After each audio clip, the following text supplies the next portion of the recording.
Hey guys, and welcome back to Battlefront Updates and another episode of Star Wars Battlefront 2 Top 5 Plays. If you want to win a capture card so that you can record in 1080p 60 FPS, the link is at the top of the description. But now, let's jump straight into the clips. At the number 5 spot, we have Sneaky Turtle, who makes good use of the Vanguard on Kamino as he flanks around the enemy team to wipe out 6 of them, one shot each. Very satisfying, and also shows that the killstreak Vanguard can actually be quite good sometimes, although I personally feel like it kind of expires too fast. At the number 4 spot, we have Paul John, who of course has yet another awesome hero clip for us all. This time with Luke Skywalker on Starkiller base. We've seen this similarly from him before, but this time it's actually 2 big multi-kills right after each other. So basically he goes in there, uses his force push, his repulse, and then gets out of there, waits for the cooldown and gets in there again and gets another massive multi-kill to total him over 10 kills in both those attacks. And if there's one spot on this map you can get these big multi-kills, it's definitely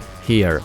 And at the number 3 spot, we have a quite interesting clip from PhilipDude43, because it's not that often that I feature any 80-80 clips, if I ever have actually when I think about it. But he actually gets a 8-man orbital strike on Endor, and obviously one of the main reasons to why I haven't featured that much before is because the orbital strike has been broken on Endor until just a couple of months ago. But it's nice to see some multi-kills with things we don't see that often, so well played to you. Moving on to the number 2 spot, we have Davoin with a very good streak on Kamino. He's not really spawn camping, but he's standing at the edge of the zone and basically waiting for the enemies to get in there, and he gets a really good Vanguard streak coupled with some very accurate kills with the A280, and you can really see just by the way he's aiming that this guy knows what he's doing. He aims very effectively and is able to take out multiple people with headshots before they actually kill him. And I can understand the frustration of the enemy team, but there's only so much you can do when the spawn zones are as they currently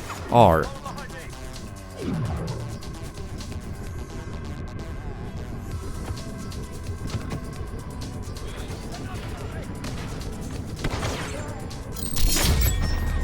And lastly, at the number 1 spot, we have Hamati11, who yet again has a beautiful repulsor cannon kill for us all. And I think he has earned himself the title of the repulsor cannon master as of right now, because he puts down a trip mine, which he obviously wants Luke to run into, but Luke thinks it's clever to dodge that one, so someone else runs in and dies from the trip mine. But what do you know, as soon as he gets past that doorway, Hamati shoots him off the side with the repulsor cannon straight down to his death. The repulsor cannon can actually be extremely effective in these situations, because most heroes don't really think that they need to block when they're running against a normal trooper, but this is what happens if you don't.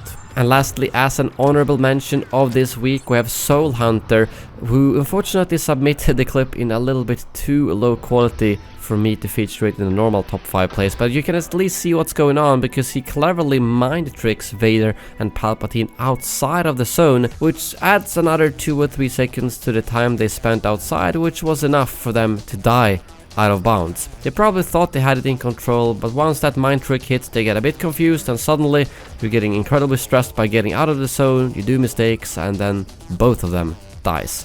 So a very nice honorable mention. But that brings this video to an end. As always, a big thank you to Elgato Gaming for sponsoring this series, and if you're interested in any of their streaming or recording products, you can find a link to that in the description below. Thank you very much for watching, and as always, may the Force be with you.